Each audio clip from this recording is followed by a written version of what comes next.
People get suspicious when they hear you laughing there over the intro music. They wonder what is going on. What is going on? In Studio B here at the Beach Street Yacht Club in San Francisco. Good afternoon, everybody, for our show number, what the hell is it, 935, as we see people checking in from around the world.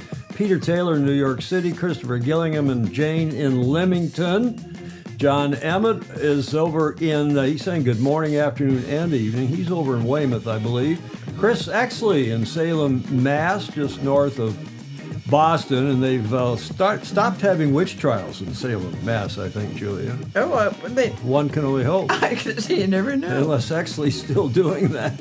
My co-host, Julia Vedikin, representing the St. Francis Yacht Club. I represent Balboa Yacht Club, although also a proud member of the St. Fancy. Welcome, everybody, to today's show. Let's get right to the starting line. Interesting show today. I had a lot of fun putting this together. Since the sabbatical, yes, I've actually enjoyed putting the shows together again. So the break was good. Yes. You know what I mean? I do. So what are we talking about today? Well, happy Tuesday and happy start to what? It's a word that I have difficulty pronouncing, according to our British friends. Mm-hmm. Venezuela earthquake. We want to talk about that for a minute because it was centered in La Guaira, which is on the coast. And that's where their big sailing center is. It's hot in Europe and the USA, but is anything hotter than the FIFA World Cup? We can't help but mention that. It was some kind of a day yesterday. It was. For the knockout matches and the penalty kicks. Bravo Zulu to a new generation that has taken the A-Scow Nationals here in the USA, the Maxis of the Midwest, the family affair. We're going to talk. I have a beautiful photo essay courtesy of Hannah Knoll. We're going to talk about that at some length. Coaching Corner, John Emmett, Mr. Positivity, has weighed in again and talking about our beloved sport, another aspect of our beloved sport. Mm-hmm. While we're at it, Bravo Zulu to the first Caribbean Inclusive Development Program in Antigua. Okay. We've got good stuff going on in that aspect that we're trying so hard to get our friends in Australia and beyond. We hope we're going to host the Paralympics, get parasailing back in the Paralympics, I should say. Mm-hmm. USA Youth Match Racing Championship, Peter Taylor has sent us some very nice photos as well. This was the Rose Cup at Oak Cliff and Sewantica Corinthian Yacht Club over the weekend. And then our feature today, the French AC38 team. It's the third team to splash their quote-unquote new boat. Mm-hmm. It's their rehabbed boat. And they're testing off Lorient in France. And then last leg, we got an excellent 7-minute video wrapping up the Newport Bermuda race that I think you will all enjoy very much indeed. Of course, this day in history, Whiskey Tango Foxtrot, and of course, our fantastic Fozy, Julia. Indeed. Tyr de Jong is in SoCal. Larry Kennedy, who was helping with that Rose Cup regatta and sent some cool stuff as well from the FIDI in the financial district in New York City. Mm-hmm. Alistair Murray's up good and early in Sydney, where it's 06:03, Melbourne, but it's 06:03 for him. He's out in his holiday home in Meetong, saying goodbye to everybody. Chris Exley, I do everything I can do to avoid the witches. Good for you. Yeah. Greg Phillips sent us some funnies from the Gold Coast of Australia. Ed Worley checking in from up here in NorCal. Jody Shields also up early. North of, now how to pronounce that, Jody? Wanji. There you go. North of Sydney at Wanji, Lake Macquarie. J.K.M. Henry, John Henry, who is John Marshall's, I believe, nephew. Oh, yeah? Well, let's see if I had that right. Chris Fury. Mm-hmm. He's in Melbourne. Hello from a cool, damp Melbourne. Give your Commodore wife, Chris, a big hug for all of us. And Philip Laffin saying good afternoon from stormy Davis Island in Florida. The Davis Island Yacht Club, one of my favorite clubs in the world. As we get on here with show number 935 for today, Tuesday, the 30th. The last day, Julia. of June. Yes, and halfway through the year already. Indeed. And the days are getting, as we discussed Friday, Shorter. the days are getting shorter. We want to thank all of you for joining us again today, watching the show with us. Yacht racing news, views, and notables is what we call this show, and we will carry on with that. There is a yacht racing connection here. Do you know where that is, Julia? It's the north coast of Venezuela.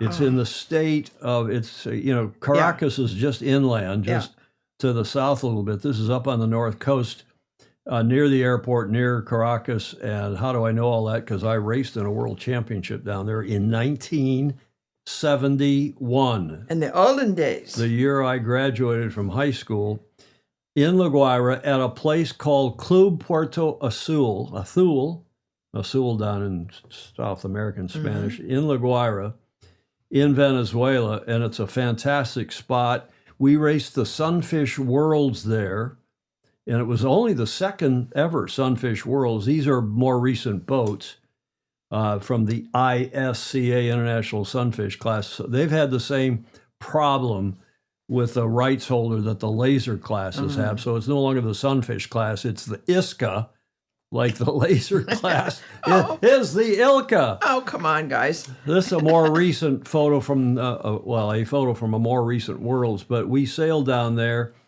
in 1971 at the Worlds, and I think it was the second Worlds ever for the Sunfish class, which is very big in the U.S., particularly before the laser. In the U.S., through the Caribbean, down through South America. Fantastic class, great camaraderie, lots of superb sailors. I think I mentioned the other day, even Ted Turner raced Sunfish for a while. So I just thought we should pause, Julia, and think about everybody down there affected by those two. Well, they've actually now had a third quake, those two majors, 7.7 and 7.5, were they? I have, yes. And then they had another, what do you call that when you get a follow-on Aftershock. quake? An aftershock. Thank you very much. Go ahead. No, I have a friend who's from Colombia, and I got a firsthand report yesterday from all the.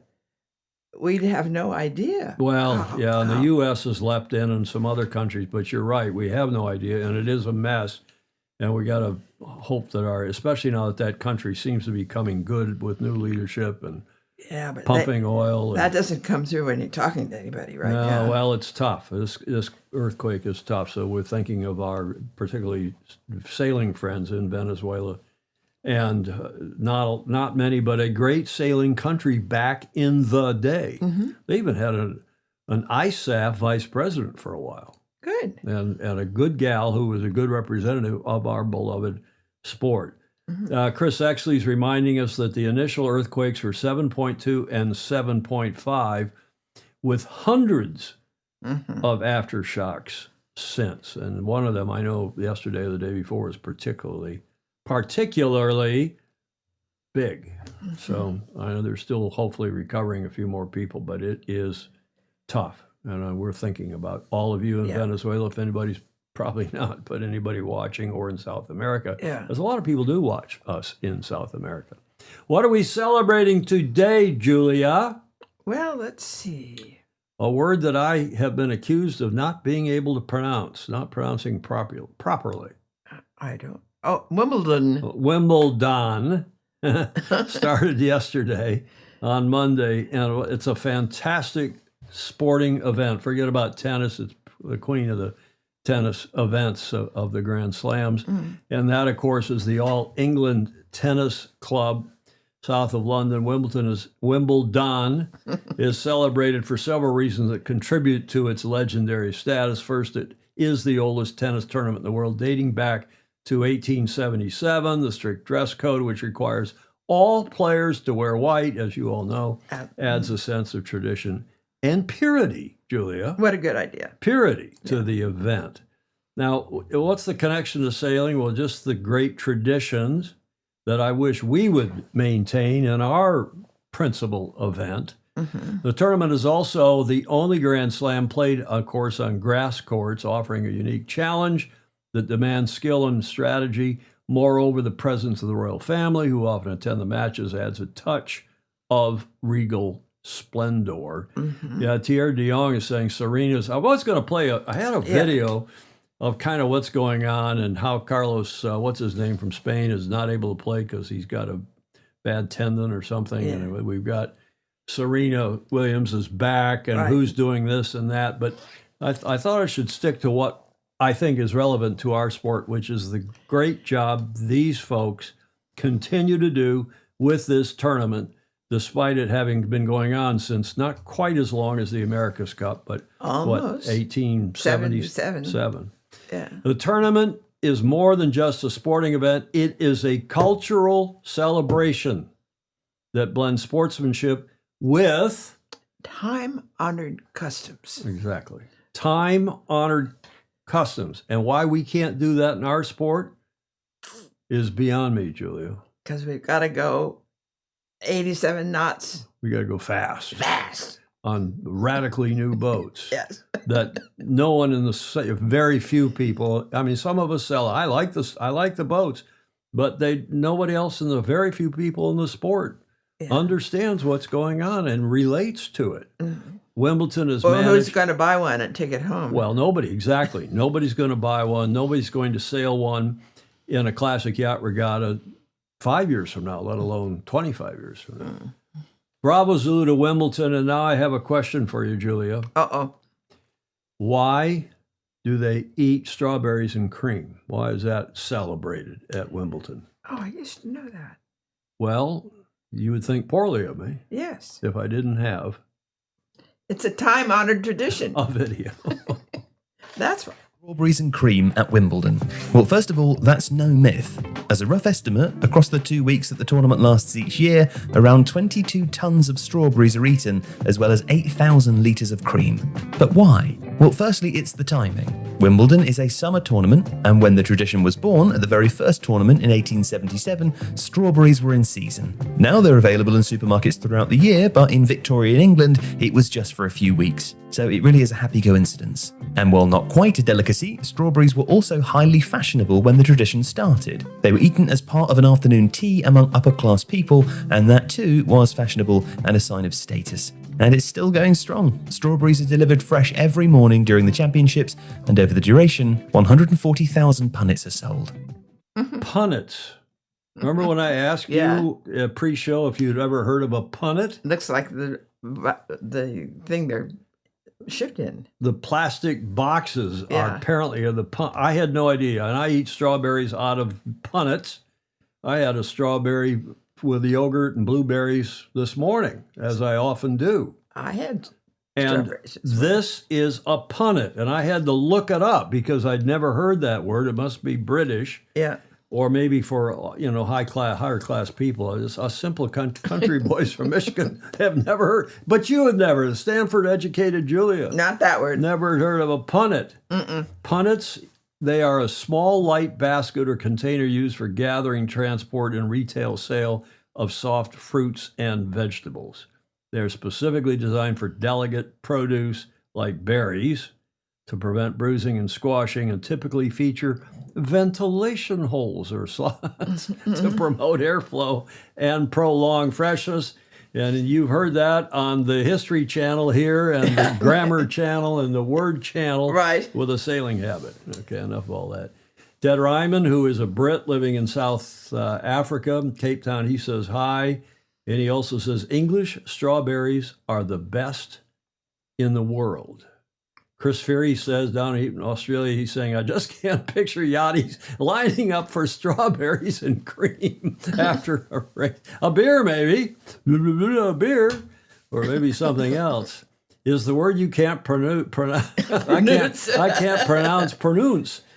Is the word you can't pronounce strawberries. No, Claire, you must have been on here when the Brits and the Aussies make fun of me for saying Wimbledon. Yeah, Wimbledon. Instead of Wimbledon. Yeah. Wimbledon. Alistair Murray says, your education continues, Tom. Punnet is a common word. Well, Julia, we'd never heard of it. That's a plastic container. Well, it is now because you just saw me tell you what it was here, and Yeah. I didn't know. I had to look it up. Clayt Embley here in American says, I was going to eat the strawberries, but I punted them down the field. Oh. Punnets were they invented in Middleford. That's from another American. That's from Dogzilla Monster. Okay, enough of the puns and the punnets and punting it down the field. But again, you learn something new every time I put one of these shows together. Yes, it's fun. So it is fun. The FIFA World Cup, we can't go by without mentioning, especially yesterday. I don't know how many. I worked, normally I put the show together in the middle of the afternoon, Right. the day before, and I worked until hopefully dinner, maybe a little after dinner. Yeah. I was so engrossed I in know. those two games. I called you up and I said, know. Are you watching the Germany game because of your late, great Yep. husband, who's the German ship captain? And I remember when Germany won in, 2016? Weren't a bunch of us gathered when I lived across the street in my apartment over there watching the finals? Yeah, we just spent part of the summer in Europe with the Yeah, but I think you and Conrad were over there, as was Mirko Groschner and yeah. some other friends. But yesterday was so engrossing. I was. didn't have the show put together even started until about midnight last night. Okay. So if I'm more croutonic than usual, you will know why. John Lamberts Van Buren is in Istanbul, Good heavens. and the Turks are out of the championship, courtesy of the U.S., but and some other teams in that group. They were all in the same group. This was simply an amazing day, and it has been an amazing tournament. Mm-hmm. The outpouring of interest here in the States. Oh yes, it's been fabulous. And the great comments from people here that are visiting about the stadia and how warmly they've been welcomed and yada, yada, yada. Mm-hmm. But the thing that interests me is that this was from a week ago. The World Cup has already smashed the all-time attendance record with over 3.6 million spectators, according to any number. That was a Reuters report that I saw on Breitbart. So bravo, Zulu. And here, if you weren't watching yesterday, I'm sure most of you were, but if you weren't, this was something amazing with those penalty kicks. Two European giants lost on penalties in the same round. Millions of fans were left heartbroken. Germany fought through extra time, but their legendary penalty luck finally ran out. Paraguay held their nerve and completed a famous upset. Then Morocco shocked the Netherlands. The Dutch kept pushing, but Morocco's defense stood firm until the final whistle. Two European giants are heading home, while the underdogs keep dreaming. Which exit shocked you more, Germany or the Netherlands? Which exit shocked you more, Julia? In this case, I think Germany. Well, because they had never lost in a penalty kick. Well, Never, ever. In World Cup play. on World Cup play, maybe. It Yeah. was pretty amazing. I think, too, when they went into, there's overtime, then there's that first round of best of five penalty kicks. And if it's tied at the end of that, then they go into a sudden death penalty kick. 1-1, yeah. And, somebody, I guess who was it? 1-1-0. Yeah, The Moroccans won 1-0 in the penalty, that overtime penalty kick. yeah. I mean, the sudden death penalty kick. I don't know. I found it fascinating, engrossing, and I know a lot of our friends. I hate watching to as see well. it end with penalty kicks because Why? it's unfair. Sort of. There's one person. Well, no, because there's 5 different people that kick. I know. But, it's fascinating. It's intense. It's not unfair at all. Everybody knows the rules. Yeah. You're not amused. I know. Netherlands, Thierry de Jong. Yeah, that was a shock. William Haynes says, I have to say Netherlands because they were based in Kansas City. Well, that's been part of the fun, too, is these Yes. teams are based all over North America. I mean, principally in the U.S., but also in Canada, also Mexico. in Mexico and Monterrey. Well, I was shocked by both of them. And enough of all that, except I can't go on I can't resist this. This guy, if he's not the GOAT, he is probably widely regarded as the greatest of all time. And there was a giant statue unveiled here in the last week or so down in Argentina of Lionel Messi. And there it is. And it has drawn a lot of interest and indeed criticism, because when it's viewed Yes. from behind, it looks like... Oh. I don't know who was thinking when they put that together. Oh, God. But you have to admit, he is impressive, Julia. Yes. Oh, I missed that. I'm glad I did. Larry Kennedy says Pele was the greatest of all time, but it looks like this guy's going to get the golden boot. Well, it's a little early to tell, but he's certainly on track to get the golden boot again. One other thing that we're celebrating today, and that is Magnus the Magnificent's blog post today on the Rule 69, his Rule 69 blog on Substack. He wrote an article that I must say it gave, the prose was great, but the topic was even better. And the way he handled it was fabulous. He said there is nothing greater in our sport than starboats on Lake Garda. They got a big regatta going on there right now. And this is one of Magnus's best ever blog posts, Oh, I'm sorry, I haven't read it yet. if I may say so Yeah, I myself. love his prose. And I pinged Claire about it, Commodore Harrington, this morning, said, hey, if you haven't read it, be sure to, because you will really enjoy it. And I think it's one of his best productions. He says in the final paragraph, he says, as classes go, the star is the pinnacle and always will be. It's the purest form of our sport, executed by the very best in the business, where the cream rises, I guess along with the strawberries. A lifetime class. I just wondered to myself, Magnus says, if at 54 I'm too old to start. But then again, I look at the king, and he means Paul Kayard, at 60-something, 67, I think, and it inspires me. What's the number for Lilia again? There's an event coming up in Lilia. Yeah. And again, Julia, sorry to repeat, but I do not understand how the star class got kicked out of the Olympics in the first place, and why it's still not back in the Olympics. Yes, it should be. Because it's a fantastic class, and Magnus has once again written about it. And, you know, we have our person of the year here for Sailing Illustrated, and we've done 2 now. This year we're doing our 3rd, and he was nominated last year, that is Paul Kayard, as our person of the year. And you say, well, he didn't win the Worlds this year, but he did win the Etchells Worlds this year, and he did win the Bacardi Cup. Yes. Finally, this year. He may well be a good candidate. Yes. For, what was that, your watch? I guess my phone. No, it was your watch. Did you have your Apple Watch on? Yeah. Julia, you are the most tied-in person I know. Somebody lost the Facebook feed. Well, that must be your server, because we're Peter Taylor. We're good here on the stream. Let's keep pressing on here. We do seem to be on YouTube, no problem. I hope nobody else lost their Facebook feed. Magnus the Magnificent, writing on Substack today in his Rule 69 blog. We're going to talk about the French and the relaunch of their AC75 and Lorient. That's our feature today. But before we get to that, we want to get to a few other things, including a Bravo Zulu to the 52 Super Series that had their Worlds last week. And here is the wrap-up video from that. Well, it's the big Saturday showdown. The Rolex TV2 World Championship title is at stake today. Who's going to be the world champion? Top of the table, it's Alpha Plus. Second, just a point behind Sled. And in third, Trinity Racing. But really, any of the top 5 or 6 teams could still win in this 15-boat fleet. Let's go racing.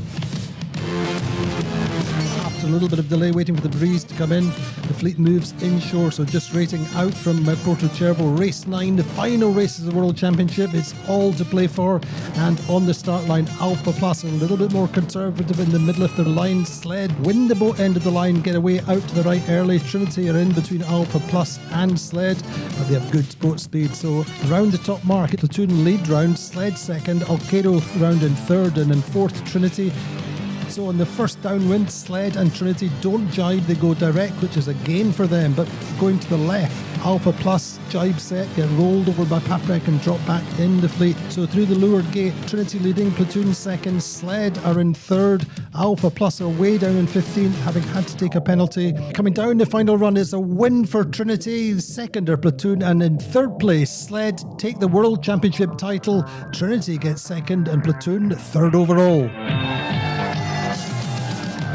So the final standings of the Rolex T52 World Championship in Porto-Cervo, the winners are Sled, Takashi Akura's team on 47 points, second Trinity, Joachim Sundberg on 49 points, and third Platoon Aviation Harmler Spear on 53 points. Best owner driver is Joachim Sundberg, finishing second.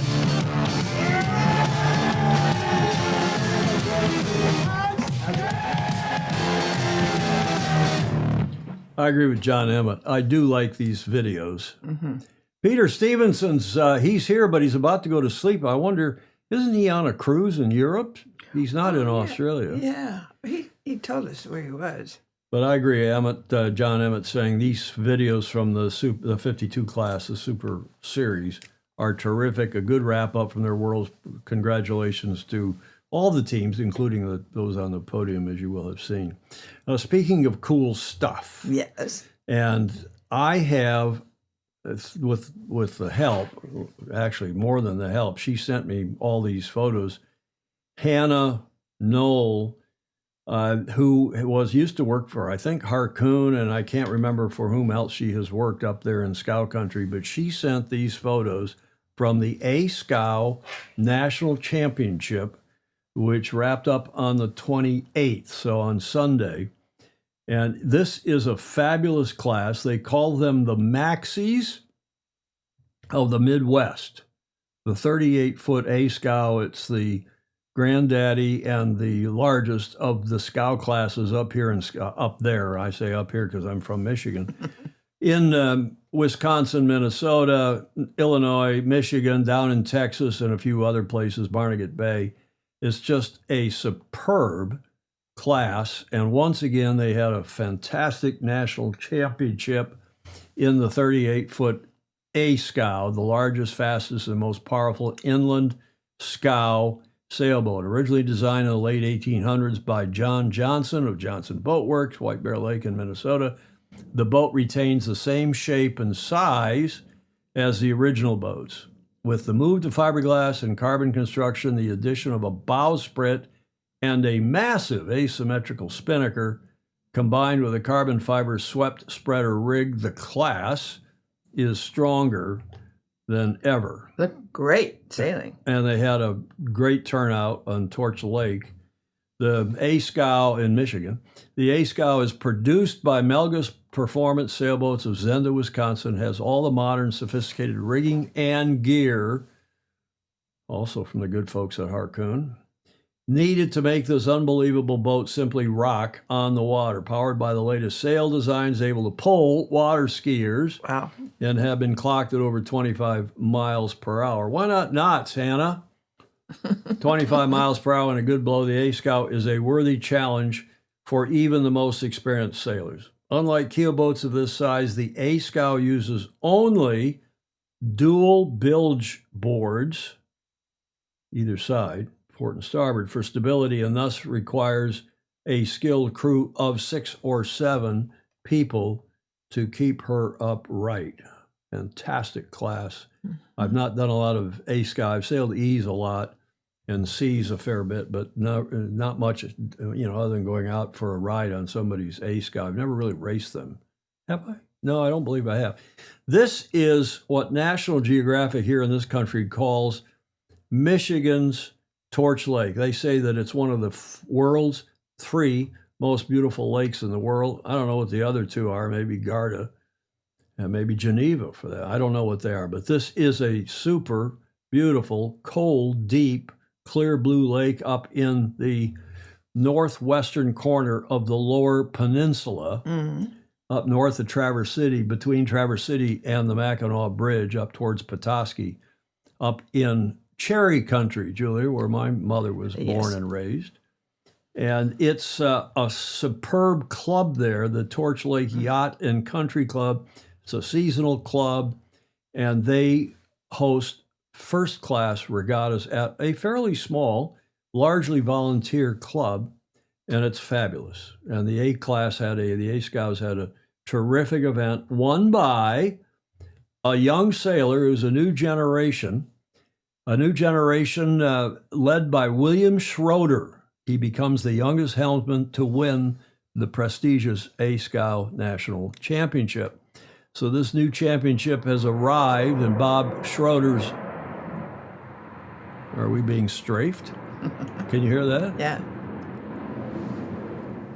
I don't think the Blue Angels are in town. Bob Schroeder's I-210 Hall Pass, helmed by 17-year-old William Schroeder, 17, completed a wire-to-wire victory at the 2026 A Scout National Championship, leading the 22-boat fleet from the opening race through the final standings on the crystal clear waters of Torch Lake, Michigan. Good for him.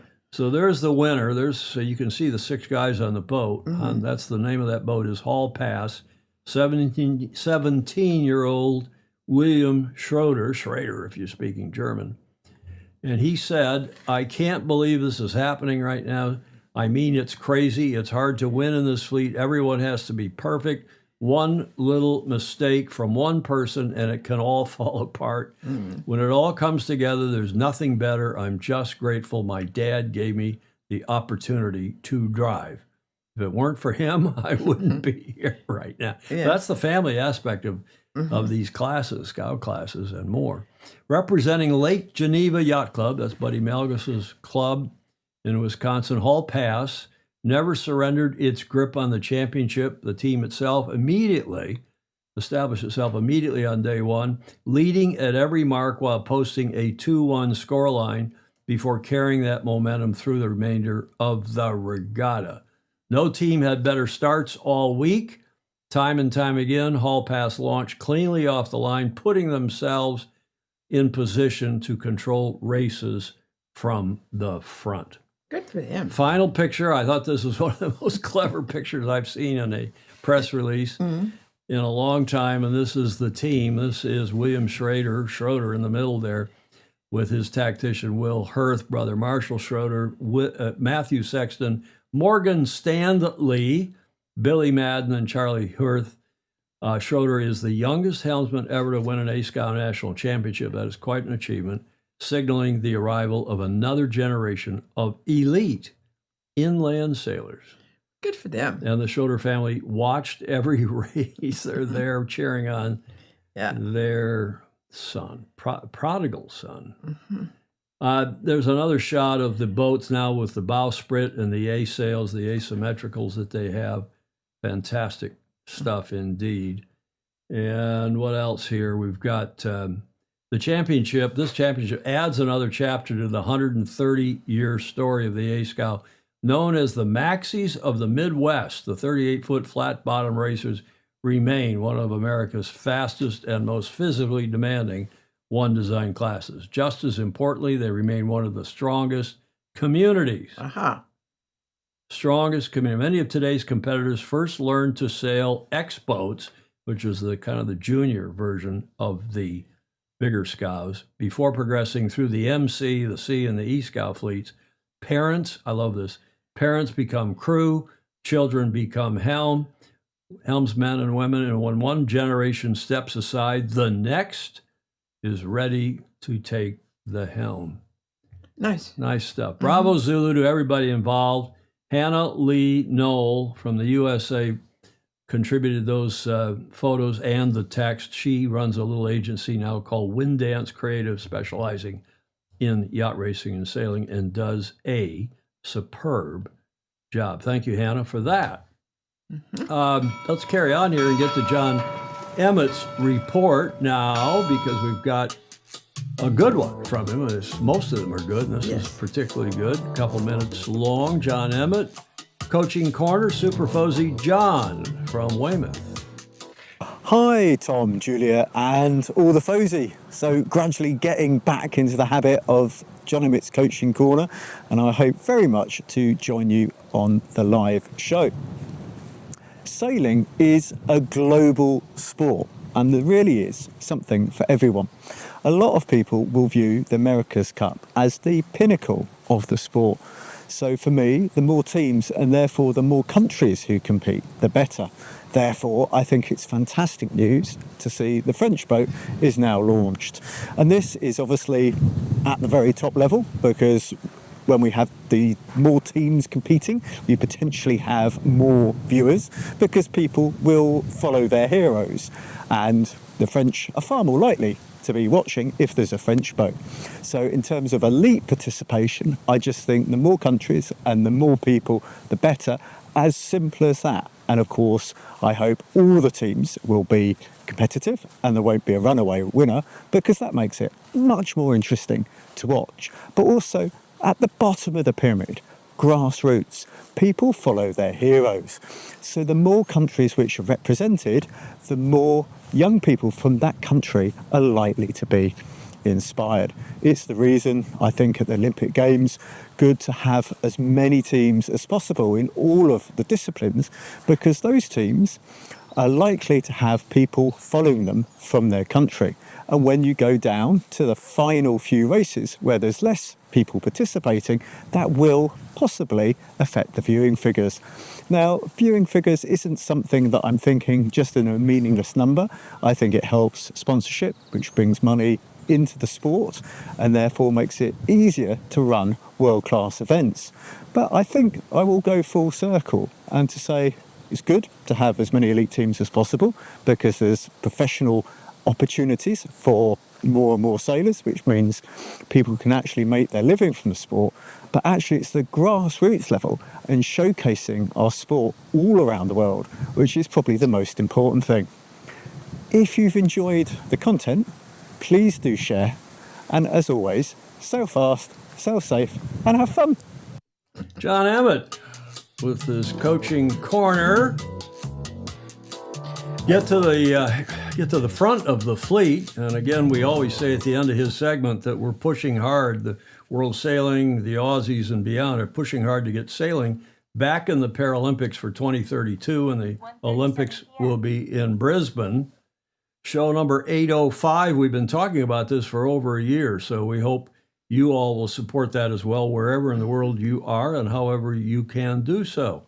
Now, speaking of such, this event took place here in the last week, the first ever Caribbean Inclusive Development Program.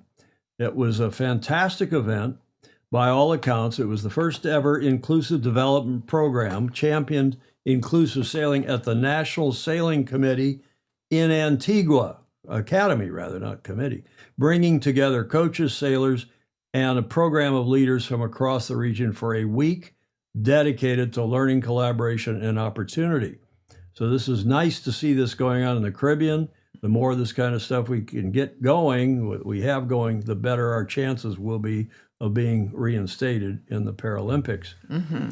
Running from the 21st to 27th of June, the program combined 4 days of intensive development with the annual Caribbean Inclusive Sailing Championships taking place 24-27 June.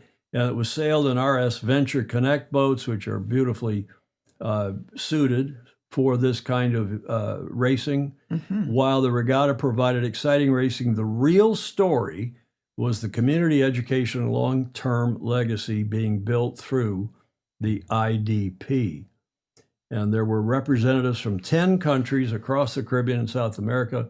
They all came together, including from Jamaica, Trinidad, Trinidad and Tobago, Barbados, Chile, St. Vincent and the Grenadines, St. Kitts and Nevis, the British Virgin Islands, and Antigua and Barbuda.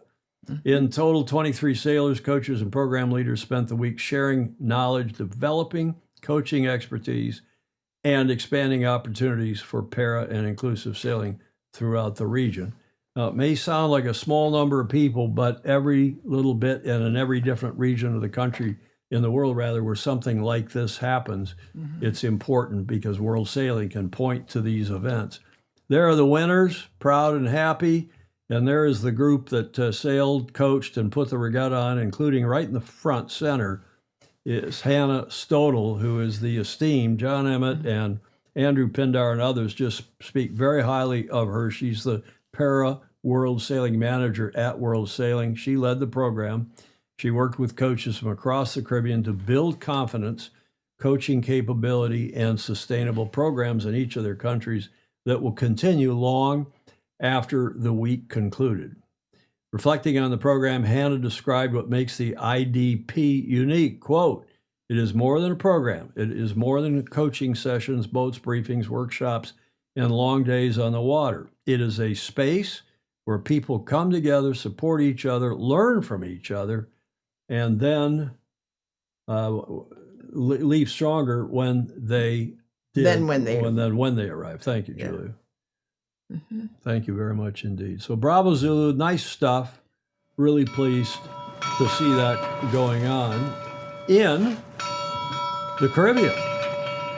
Yeah, that's nice. Okay, now we're going to go up to Long Island Sound and the Rose Cup. This story is full of Fosey, Oh, good. which is one of the reasons. I don't normally feature national championships because there are so many national championships, but this was a particular one where a lot of Foseys were involved and contributing to it. It's known as the Rose Cup. Speaking of Fosey, our Super Fosey Andy Rose and a Gov Cup. I call him the Gov Cup guru, but he doesn't like it.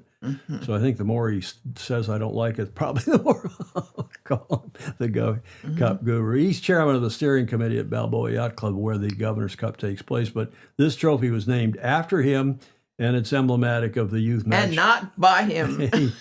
You're right.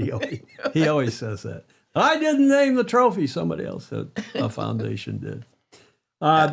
Youth Match Racing Championship Traveling Trophy. That's the, not the keeper, but the perpetual. And this event took place the 26th to the 28th of June at Oak Cliff. I say Rosecliff, the mansion in Newport. At Oak Cliff. Yeah. And at Sewanaka Corinthian Yacht Club on Long Island Sound, Oyster Bay.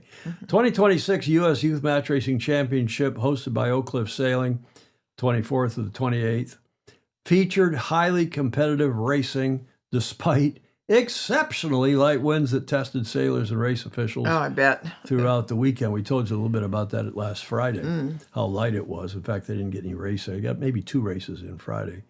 None Saturday. It was a pleasure hosting the young sailors at the Rose Cups at Oak Cliff. Executive Director Ann Fosey, Dawn Riley. If this is the future of our sport, specifically match racing, we're going to be okay.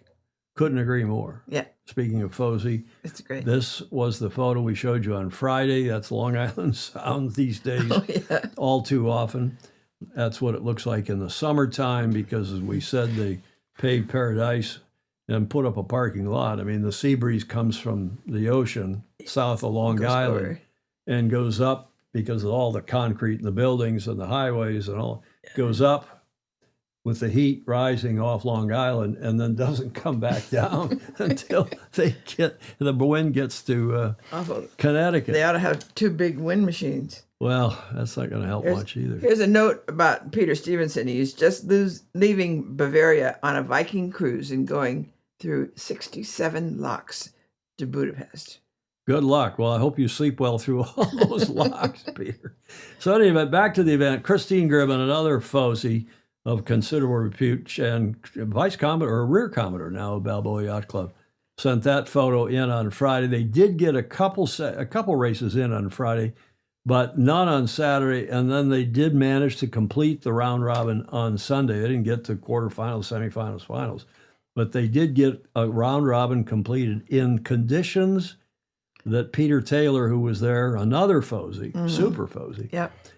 he was there doing his usual volunteer photography work for Oak Cliff, for Sewanaka Corinthian, and he has just, you talk about photo essays, just great stuff. The kids, how he managed to get these shots, That's great. Yeah. just cool stuff. Kid does a flip. I don't know who it is. We'll find out. Somebody may know who it is. But look at the intensity. Peter takes these great personal, facial pictures.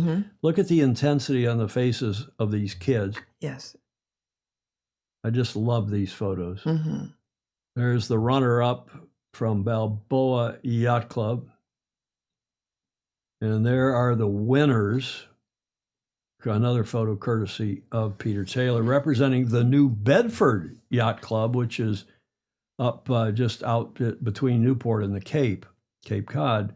Peter Herlihy, I think it's pronounced, and his crew, Finn Sperry, Sam Sperry, and Eliza Corral, captured the Rose Cup in dramatic fashion, with the championship decided in the regatta's final race against runners-up Sienna Nichols from Balboa Yacht Club, Taylor Escola, Maddie Nichols, and Eddie Klein of Balboa Yacht Club. Herlihy's team lost just one race all weekend to finish in the rounds robin. With this, as I said, they didn't go beyond round robin. They didn't have enough win. And they finished 7-1, while the next three teams were tied on 6-2. Wow. And Larry Kennedy, who was there, K. Larry at 123 Video, he was there doing Mark's set and race committee, as far as I know. I mean, I know he was there. And here's the runner-up team. That's Eddie, Maddie, Taylor, and Skipper. The young, she's only, I think, 16 or 17, Sienna Nichols. She has already been chosen for the Governor's Cup. And then the winner of the Rose Cup now, the Herlihy Skipper team, gets to go now. And Christine Gribben was there to present the invitation on behalf of Balboa Yacht Club. So there's Peter and his team. The overall results: Sienna, then Will Stratton, Freddie Park, and another great young sailor, James Pine, Chi Yan, William Baker, Gavin Galway, Michael Sentovich, and Blake Oberbauer rounded out the 10 teams competing. And that, it's tough now to get into that. It used to be a little bit like pulling teeth to get kids to go to that. Right. Dave Perry and others have been doing a great job promoting that. Ryan Davidson, who's the new chairman for U.S. Sailing for this event and match. I don't think he's the overall, he might even be the overall match racing chair. But now they do RFIs, they do requests for invitations and get a fair few requests, many more than they can fulfill. When they have maybe 10 by maximum, usually 10 boats, sometimes 12. Good stuff. Now, one of the trophies given at this event, some of you will recognize him, the late great Nick Scandone, who's also originally from SoCal. He was the 2008, speaking of Paralympics, 2008, he won the Paralympic gold in Beijing in one of the classes. He died tragically at age 42 in 2009, and that trophy, the sportsmanship trophy, is named after him. So the Rose Cup, one of the highlights is the presentation at the Rose Cup of the Nick Scandone Sportsmanship Award, named in honor of the late Paralympic gold medalist Nick Scandone. The award recognizes sailors who exemplify perseverance, sportsmanship, and respect for their competitors. Despite battling ALS, Lou Gehrig's disease, Scandone continued competing against both able-bodied and adaptive sailors before winning Paralympic gold in Beijing 2008. His determination continues to inspire generations of sailors, and I would absolutely concur with that. So this is a nice award. I like it when youth regattas, youth events do award a sportsmanship trophy. This is particularly apropos, I think. And the 2026 Sportsman Scandone Sportsmanship Award was presented to Chi Yan, Sophia Corzine, Oliver Ernest, and Drew Gerlach of the Balboa Yacht Club. Speaking of Larry Kennedy, here he is cuddling up to Dr. Don Becker, who is the PRO extraordinaire year after year for the Governor's Cup, and he went out as a volunteer and was the PRO, the principal race officer for this event in Oyster Bay. And here's Larry again. Larry's a big cuddler. There he is. And he just a cuddle bear, aren't you, Larry? He's watching. Larry, this is, as I think I showed this picture on Friday, that is BYC's Rear Commodore Christine. and Chairman for Life, Andy Rose calls her, of the Governor's Cup. She chairs that event year after year and just does a flawless, seamless job. the Rose Cup. So a nice little report on that. When's the date of that again? The Governor's Cup.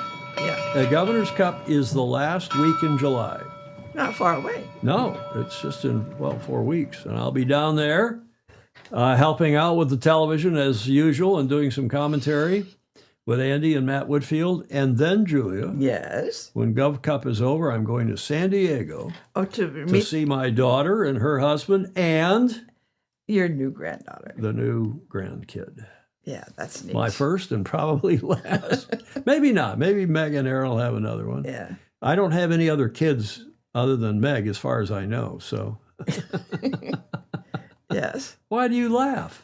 I don't. As far as I know, Meg's the only kid I have. Okay, what happened this day in history, Julia? Also connected to sailing. On the 30th of June, 1737. 1737. You want a clue? Yep. There's your first clue. That's a I know him. That's a big help, isn't it? Yeah. That is a carpenter and clockmaker by the name of John Harrison Oh, from England. then it was the oh gosh, now I can't think of the name of it. The navigational. Navigational, right? And what did the clock do? You want another clue? You can tell by the clock what it did. That's in the Greenwich Museum outside, in London. Yes, he invented this clock. That's his clock called the H1. He did H1, 2, 3, and 4.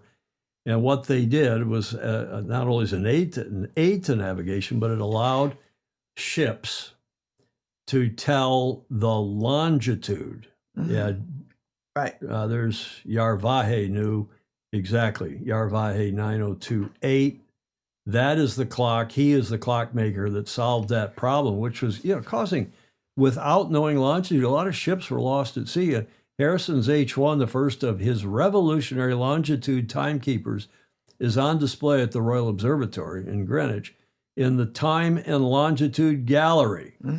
I've seen this clock. It is exhibited alongside Harrison's later timekeepers, H2, 3, and 4. Sounds like the Melgus family, which together tell the story of how he solved a centuries-old problem of determining longitude at sea. H1 is a remarkable object. It was built between it took him 5 years, 1730 and 1735. So it took him 5 years. Rather than using a pendulum, because that's not so good at sea, it employed two interconnected oscillating balances, allowing it to keep accurate time aboard a rolling ship. It also incorporated ingenious temperature compensation and low friction components that required no lubrication, Julia. Wow. Now, would you think poorly of me if I didn't have a video? I would. Imagine countless ships lost because sailors couldn't tell where they were. In the 1700s, ships could determine their north-south position by the stars, but had no reliable way to find east-west location. This longitude problem was so devastating that in 1714, Britain offered £20,000, millions in today's money, to anyone who could solve it. The scientific elite looked to the stars, but a self-taught clockmaker named John Harrison had a different idea. Harrison realised a precise timekeeper could solve everything. Sailors could calculate longitude by comparing local noon to their home port time. Regular clocks of the era lost minutes each day, even on land, each minute meaning miles of navigational error at sea. His challenge? Creating a clock that worked perfectly despite a ship's rocking, temperature changes, and salty humidity. Yet, after decades of work, Harrison's final masterpiece, the pocket watch-sized H4, lost just 5 seconds during an 81-day ocean voyage. When Harrison sought his prize, astronomers refused to acknowledge a mere mechanic could outperform their methods. It took King George III's intervention for the 80-year-old Harrison to finally receive his reward. Harrison's chronometers transformed navigation forever. Even today's GPS satellites rely on atomic clocks, proving time itself is the key to location. Time itself is the key to location. Yes. And if you know a navigator, he'd tell you that. Exactly. Well, they could tell latitude by shooting the Sure, stars, shooting right. the sun, but they needed to have some reference. So by having a clock set to Paris or London or wherever, and then they could check how far east or west of that they were taking a noon sighting or even moon sightings, and tell the difference. Yes. And that was an amazing Oh, yes. development. Absolutely. And anybody who's a navigator salutes him every day. Well, exactly. And the Admiralty messed him around too. Yeah, Yarvahe is saying it's quite a story. And the king finally intervened and said, you got to give this guy some of the money that was on offer, because he did achieve this longitude clock in 1737. The British Commissioners of Longitude grant self-taught clockmaker John Harrison 500 pounds, which is real money in those days, after the successful trial of his first longitude clock.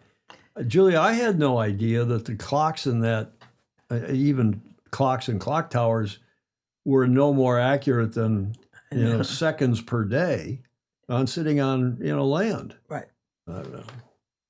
It'll always be GMT, Arvaje is saying. Indeed.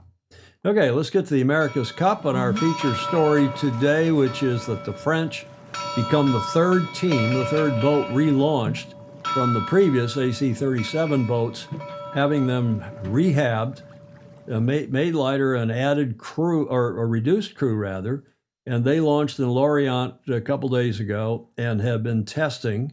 I don't think they've sailed yet, but they've been towing and testing, and hence our AC-38 Cup date for today.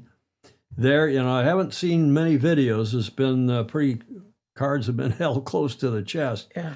There's another photo of the boat being towed. And by the way, Richard Gladwell did a superb story, or maybe two now, on this new boat and its testing in Lorient. And here is a video of one of their sailors.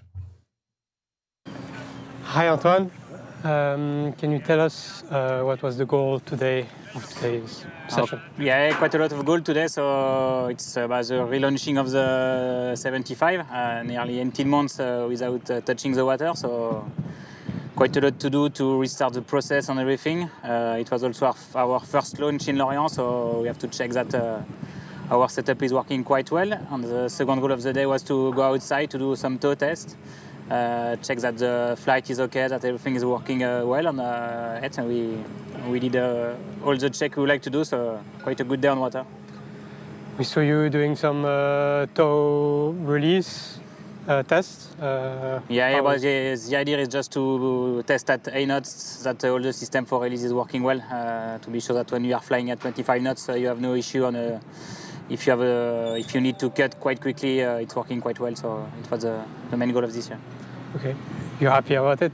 Yeah, no, for sure. It's big. It's always a big milestone for a team to launch the boat, and we work quite hard with the team in the last weeks to finish everything. So very happy with what we achieved today, and the idea now is to move forward and step the mast tomorrow, and maybe try to host the sail, and maybe do a small sailing session tomorrow. We'll see. We'll just take time to be sure that everything is working well and not breaking the boat. It's good.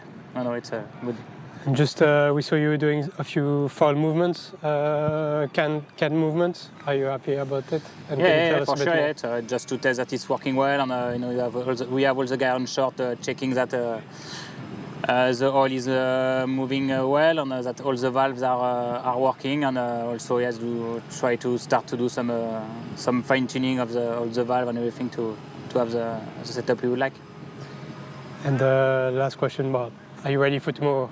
I guess after all these busy weeks. Not yet. We still have 20 hours to work to prepare it for tomorrow. So yes, as the flight, it was a tow test today. We worked quite a lot yesterday on the flight, and we are nearly clear with the aero, but we still have some check and test to do for tomorrow.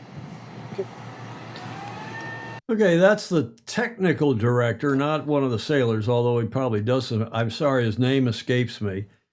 And Ed Worley and Stingray, aka Dogzilla Monster, pointing out that the French boat is a nice Kiwi design. Yeah, the Kiwis gave them the design package of their previous boat, not their AC-38 boat, but their AC-37, or not their AC-37 boat, but their AC-36 boat. It's and as Stingray says, it's not just a Kiwi designed hull. The French are buying the parts from the same places as the Kiwis too. Stingray also saying, when did the America's Cup, a design competition, first allow boats to be the same design as the Defender's boat? And also asking, why are the boats the same as in the previous competition? Yes. Just some odds. By rule, you can't even design and build a new boat if you wanted to. Plutonic. This time around. Well, actually, last time around. No, this time. From last time's boats to this time, they have to use last time's boats. Oh, they have. They have to. They can obviously modify them. Now, we're trying to do a little feature of each of the teams that are sailing. Here is Prada. Here's Luna Rossa, Prada Pirelli, who are testing now their AC75. They relaunched their old boat in Cagliari.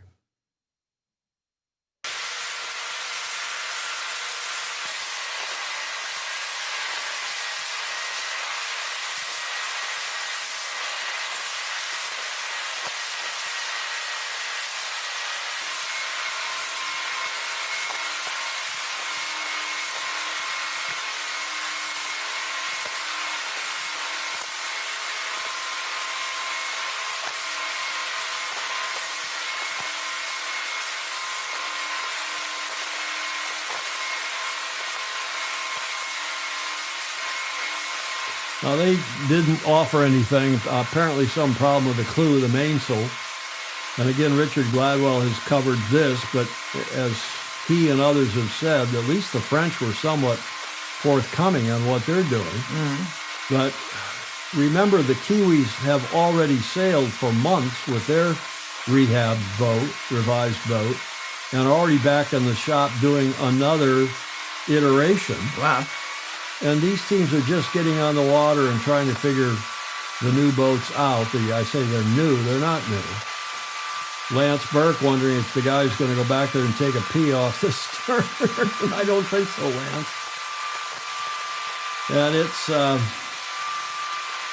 I don't know, I guess the boats are cool, but it's not your mommy and daddy's America's Cup. No.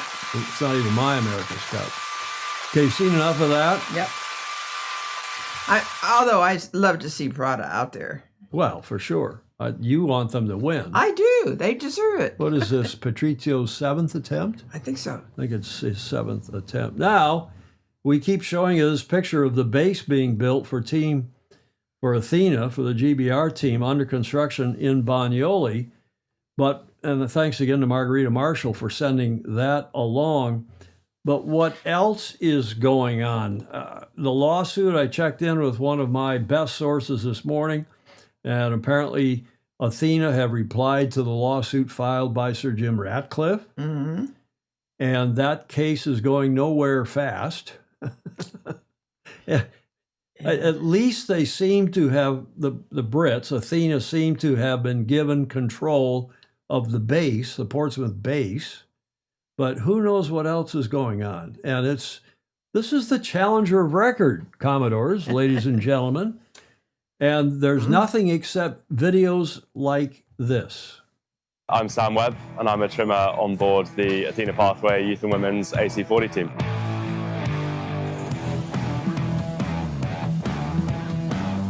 As a sailor, I'm technical, a nerd, and passionate. I think my teammates probably describe me as someone who smiles quite a lot. I think they're probably right, because I'm pretty happy to be here.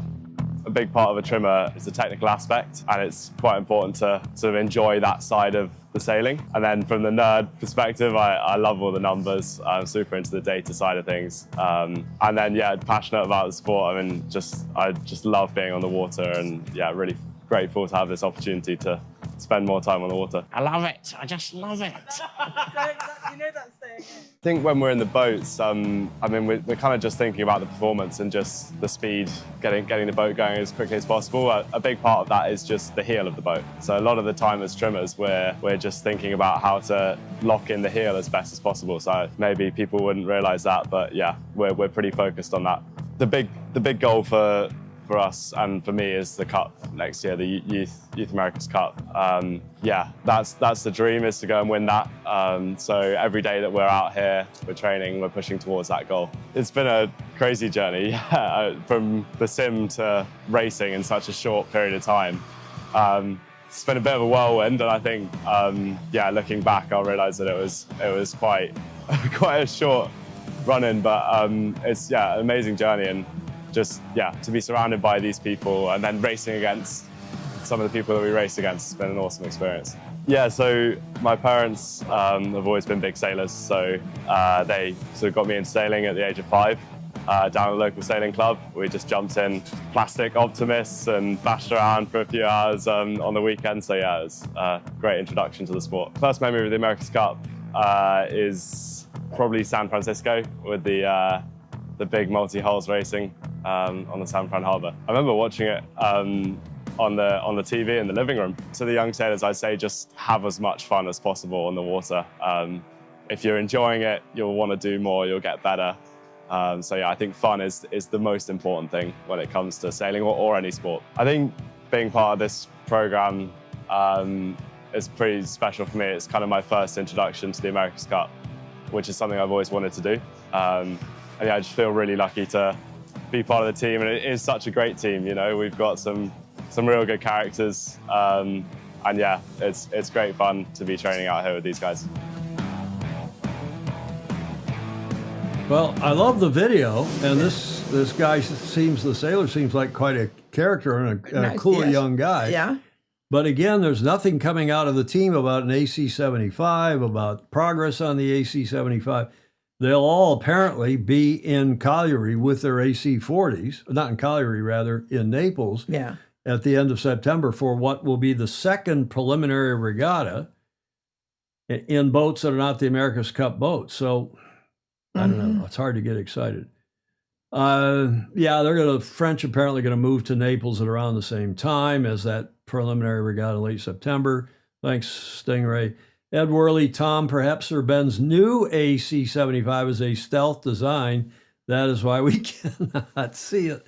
They're the challenger of record, for God's sakes. What a mess. I'm sorry. The Cup is a mess, and the Royal New Zealand Yacht Squadron is the worst trustee, you heard me say it before, I'll say it again, in the history of the Cup, to let this madness continue. Run itself. Well, led by Dalton. Mr. Dalton. Okay, I have one more video. Another cool young person. We try to celebrate cool people on here, but particularly cool young people, who is a member of the Kiwi team of Emirates Team New Zealand. The boats got a bit lighter from last time round, so those light air performances are another step forward again. Sometime between now and the match time, we'll be getting new foils, and there'll be differences with that, and understanding how to sail the boat a little bit differently with those, and a lot of time in the simulator also looking at different foil concepts, trade-offs between what foils would be better, lighter winds, heavier wind, waves, flat water. So there's still a lot of space to explore, and as we narrow down on where we're going, how to do the best with that equipment. Light years ahead is my suspicion. Now, you can never be sure, but who's going to challenge them? The Italians? I hope so. Alinghi, you've heard nothing from, we've heard nothing, very little from Alinghi. You just saw what the French are up to, barely towing, not tank testing, towing tests of their boat. In Jim's lawsuit, as Sir Jim Ratcliffe's lawsuit says, even the base belongs to him.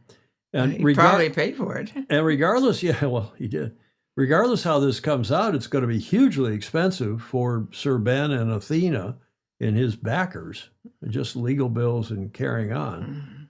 I don't know. I don't get it. Okay, so that's as best I can do for an America's Cup update, other than what Magnus writes, which, he's paid to write in his blog about the Cup. by Mr. Dalton, and he does write beautifully, as always, but even Magnus seems to have gone quiet, a bit quiet at least, on the Cup. So that's our segment on the French relaunch. One video, hardly any story other than puffery, and that's it on the Cup. Maybe the big surprise is it will be a big surprise. One can only hope, Julia. One can only hope. We are to the last leg with our new theme music again. I don't think I have to say it's our new theme music anymore because it's Scott Joplin's Maple Leaf Rag, played, speaking of Fozy, by Commodore Claire Harrington of the New York Yacht Club on her piano at her condo in Newport. We're not going to report on it today, but the GKSS Match Cup is taking place now in Sweden, and on Friday we'll have a full report. They had a spectacular, by all accounts, and James Pleasant's saying that they had a spectacular first day yesterday up in Marstrand, and we will have a full report on Friday. Now, the Bermuda race, they had a bit of a scoring fandango.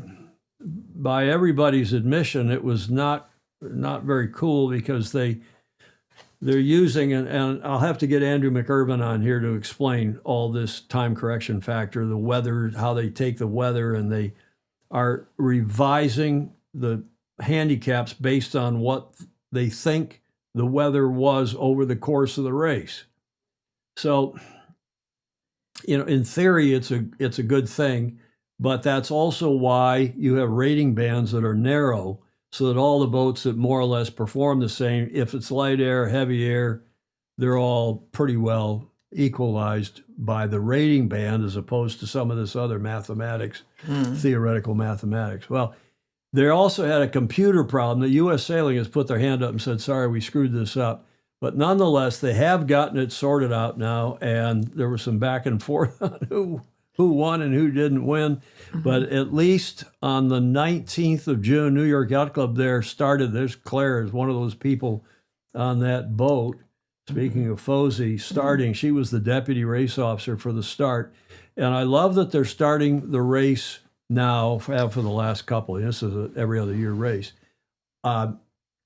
I love that they're starting it in the East Passage of Narragansett Bay, right there between the bridge of Fort Adams. Yeah. And it makes it a great spectator thing. They used to start it outside off of Castle Hill in Rhode Island Sound, and this is just a big improvement. And they had a great start a week ago Friday, and then the boats have all gotten down to Bermuda, 600 and whatever it is, 30 miles, 35 miles, and warmly welcomed, as always, by one of the great yacht clubs in the history of the world, the Royal Bermuda Yacht Club in Hamilton. And they've also issued a very nice, it's a little longer than we usually play, but a 7-minute video wrapping up this Bermuda race. From the shores of Newport, spectators gather below the walls of Fort Adams, eagerly awaiting the start of one of offshore racing's greatest adventures. Ahead lies a stretch of ocean defined as much by decisions and distance, where currents bend the course, weather rewrites the plan, and every mile must be earned. The Gulf Stream waits somewhere beyond the horizon, carrying opportunity and risk in equal measure. This is the 2026 Newport Bermuda Race. The Bermuda race, it's kind of like a space mission. Like, you're trying to go to this faraway place, and there's so many different moving parts. There's like your crew, there's your boat, there's all the different logistics, and then you somehow make it to this little rock halfway through the Atlantic. It's the best race in the world. It's 4 days at sea with the weather changes and the Gulf Stream interacting. It's a hugely logistical race. I've done 21 races now, and every race is different. It's a challenge, whether it's light air or heavy air, it's a challenge. Like 24 hours a day, you're always pushing the boat, you're never relaxing, and if you don't push it, you're not going to do well. So it's one of those things where you just push, and get every bit of speed you can out of the boat. Beautiful starts all around.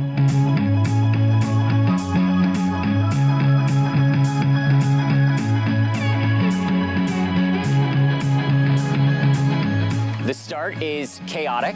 It's tight quarters. You have to be on your toes and have your eyes up at all times. Oh, I always get a lot of jitters. You want to get off cleanly in an ocean race. People say, oh, don't worry about getting a perfect start. You just want to get off cleanly and get going. But of course, with a bunch of type A people, you want to get off in a good position.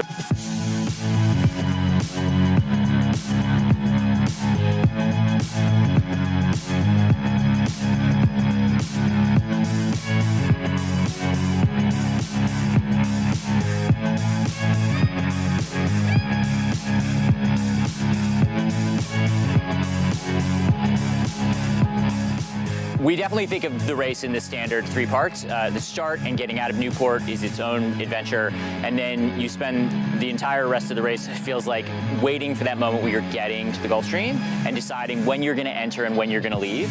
The Gulf Stream is dynamic, it changes all the time, and then when you finally exit the Gulf Stream, it is really just a drag race right to the island.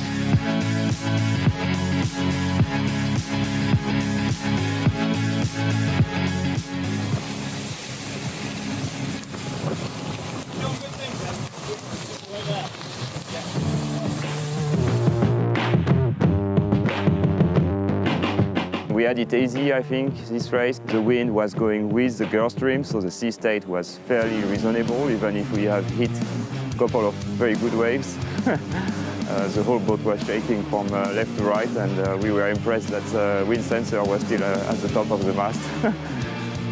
But other than that, it was very consistent.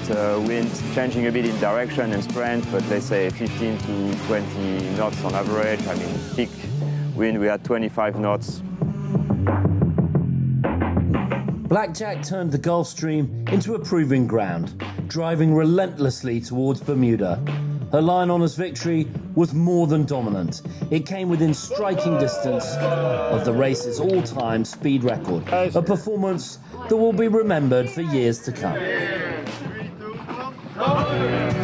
So this was my third Newport Bermuda race. I think that this was by far the most fun and interesting one tactically. Ripper of a first day, and then wind kind of shut down, but it just kept things super interesting. You know, the podium was up for grabs at every point in the race. To be 300 miles from the nearest landmass is a really different feeling than you get in other parts of life. Makes you feel small in a lot of ways. You're in the big ocean. On the way down, there are other boats nearby that you can see, but that's it. A whale here or there, some dolphins, a lot of flying fish, but not a lot else. I feel like it's a very special feeling. Who's it from? It's from my wife and my kid. Let us pass safely.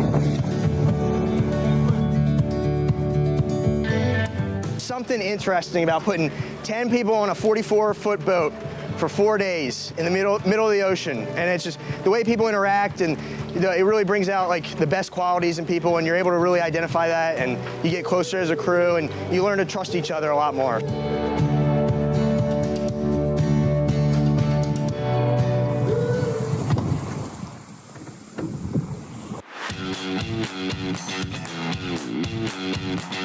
The feeling of seeing the island after 3-4 days at sea, it's just a great feeling. You know you're in for a great time. It's super soon, and it's always a blast.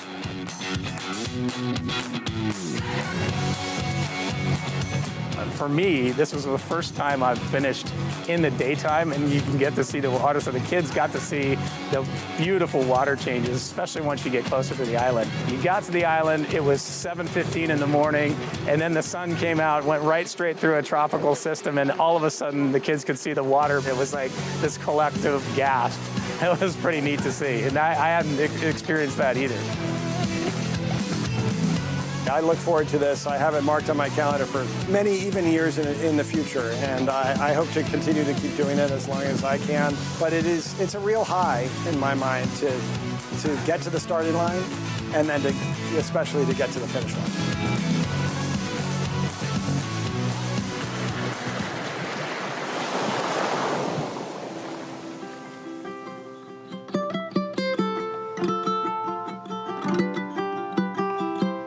Blackjack wanted to come to the Newport Bermuda race because we are hunting for every 600 nautical mile race around the globe. It was a great experience. Newport is amazing sailing city with all the history, with the America's Cup. So for us Europeans, it was very fun to come over and experience it. I can only recommend to do it to any sailor. You must tick it off.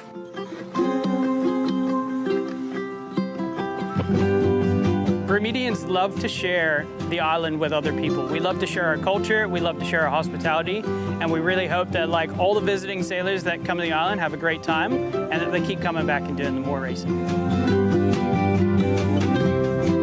In classic Newport Bermuda conditions, every mile became a story. One that will be told for a lifetime. As the sails come down and the race fades into memory, one thing is certain. The finish line is only the beginning for the countdown to the 2028 race. Wasn't that a nice video? Yes. And you know who voiced that?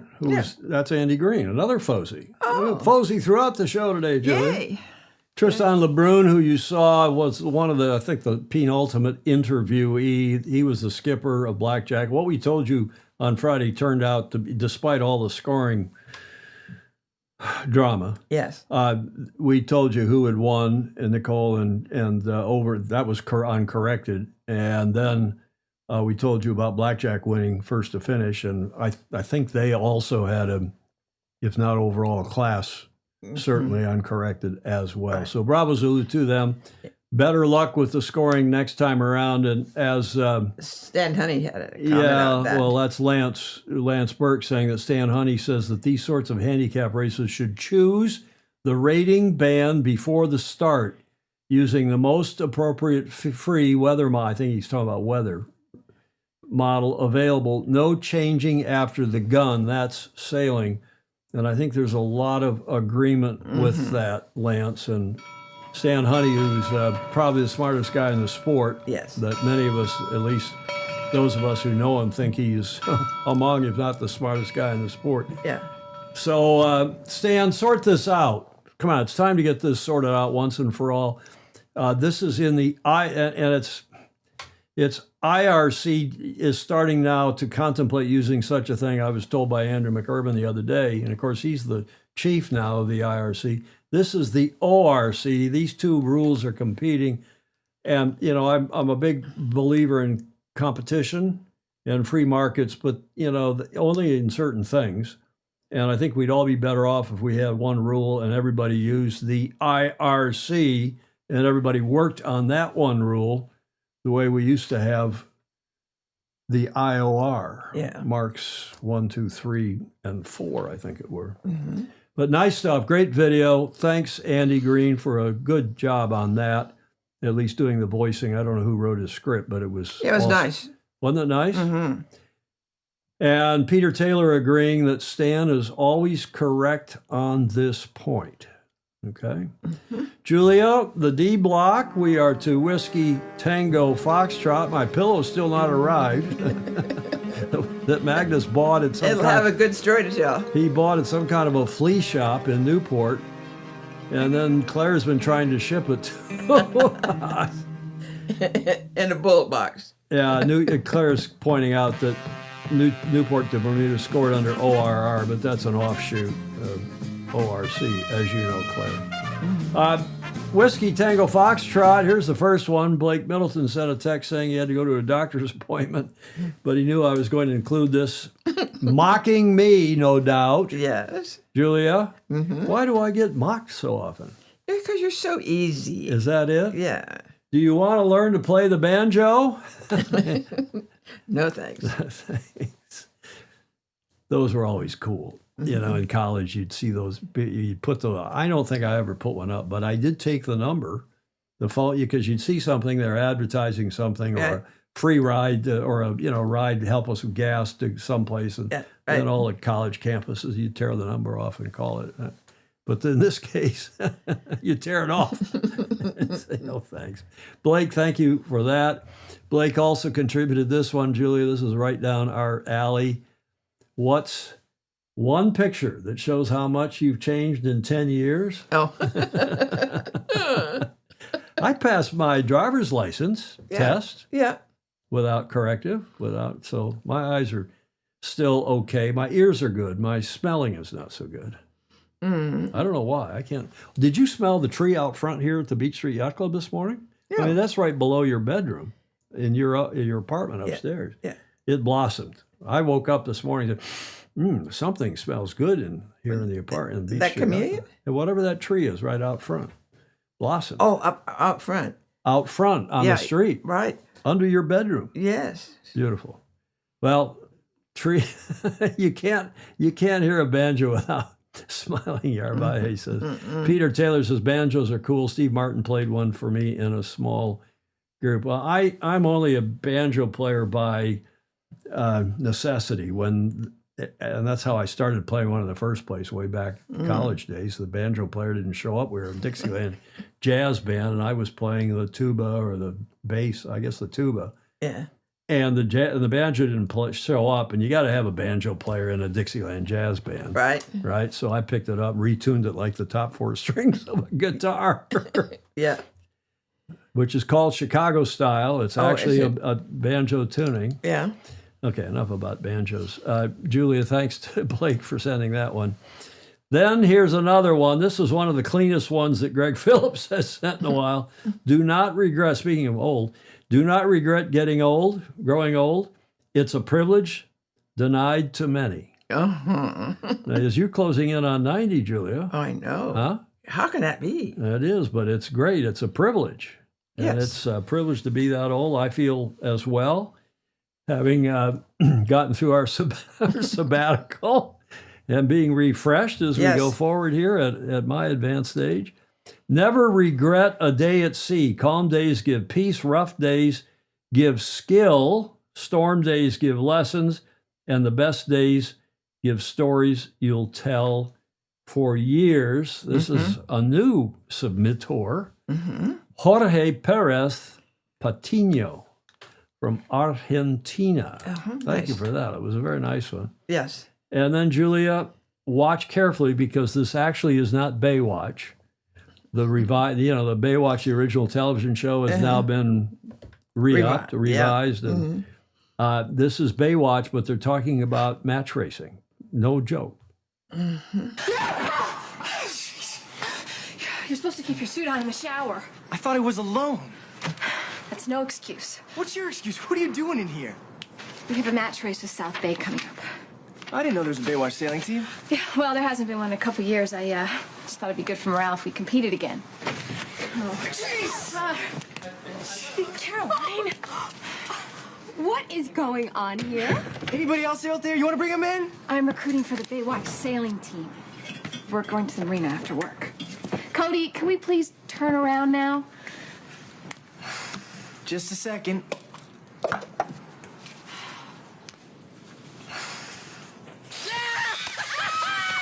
Crazy? Get you back that sand in the tower! What are you laughing at? It was her idea. No, it wasn't. It was her idea.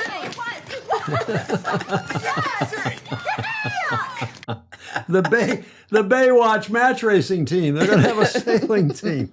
That's progress after what we've seen on the old. I didn't see much of the old version. We were living in Europe, but that was sent. Speaking of Larry Kennedy, he sent that along. Yeah. Thank you. Thank you, Larry. Lance Burke is asking, do they need rail meat? Undoubtedly.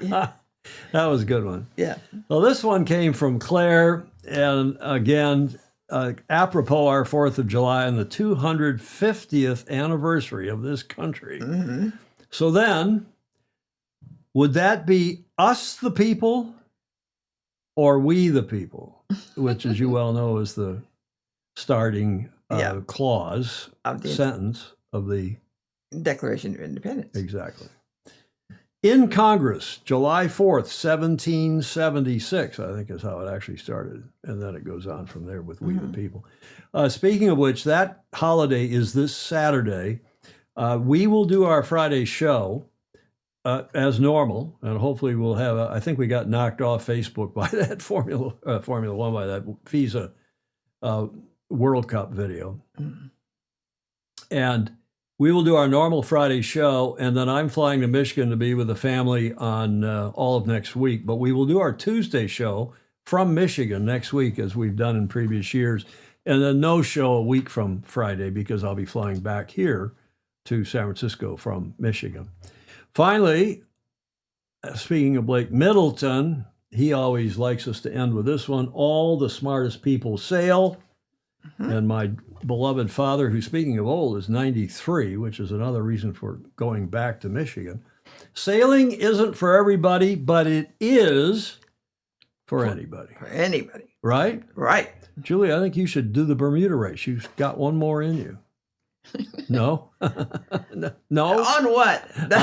Well, you should only do it on a boat that is your age plus Yes. 50 feet or something. Yeah. Right? Yep.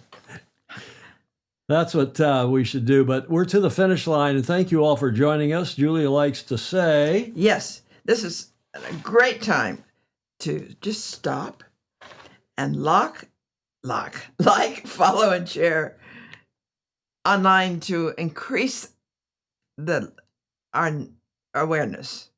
all you have to do is say, please like, follow, and share.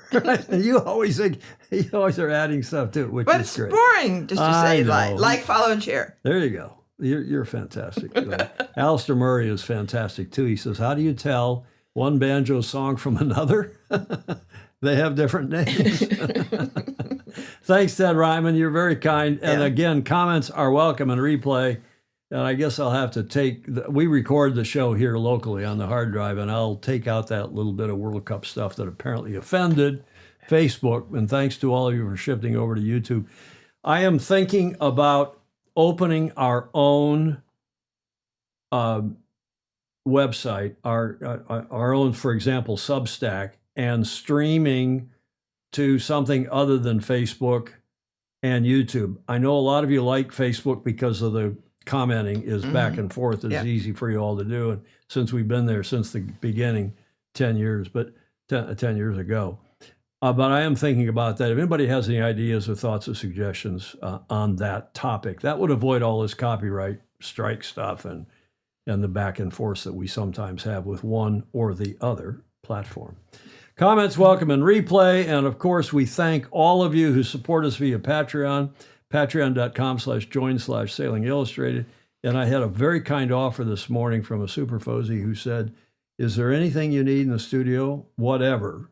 Think big, because I'd like to help. So that was a very generous offer. And I tell you what, it helps a lot because I'm not wealthy. Julia is, but she's got